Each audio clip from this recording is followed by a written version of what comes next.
So పుట్టిన వెంటనే మీ పిల్లలకి ఈ కాటుక పెడుతున్నారా?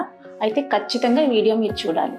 హలో అండి, నేను మీ doctor Ujwala, consultant dermatologist at your skin and heart clinic, Vizag. So కాటుక మన ఇండియన్ కల్చర్లో చాలా ఇంపార్టెంట్.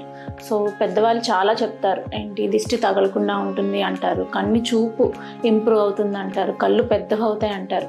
నిజంగానే ఇవి జరుగుతాయా? అసలు మనం వాడొచ్చా? వాడితే ఏం జరుగుతుంది? సో కాటుకలో ఖచ్చితంగా కార్బన్ అండ్ లెడ్ పార్టికల్స్ అనేవి ఉంటాయి. అది కూడా మనం ఎక్కడ పెడతాము? లిడ్ మార్జిన్ మీద.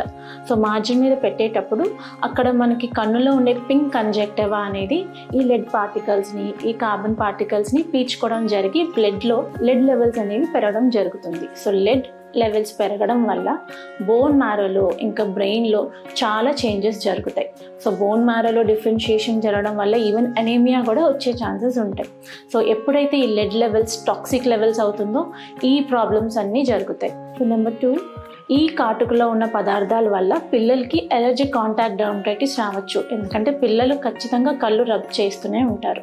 నెంబర్ 3, కాటుక పెట్టేటప్పుడు మన హ్యాండ్కి ఉన్న ఇన్ఫెక్షన్స్ ఐలోకి వెళ్ళే ఛాన్సెస్ ఉంటాయి. డస్ట్ పార్టికల్స్ కూడా కన్నుకి తగిలే ఛాన్సెస్ ఉంటాయి.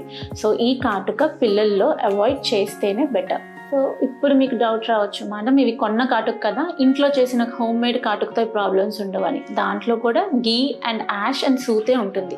సో వాటిలో కూడా ఈ కార్బన్ పార్టికల్స్ ఉండే ఛాన్సెస్ ఉంటాయి. సో ఎలర్జిక్ డర్మటైటిస్ వచ్చే ఛాన్సెస్ ఉంటాయి. సో కాటుక అనేది చిన్నపిల్లల్లో అవాయిడ్ చేస్తేనే బెటర్.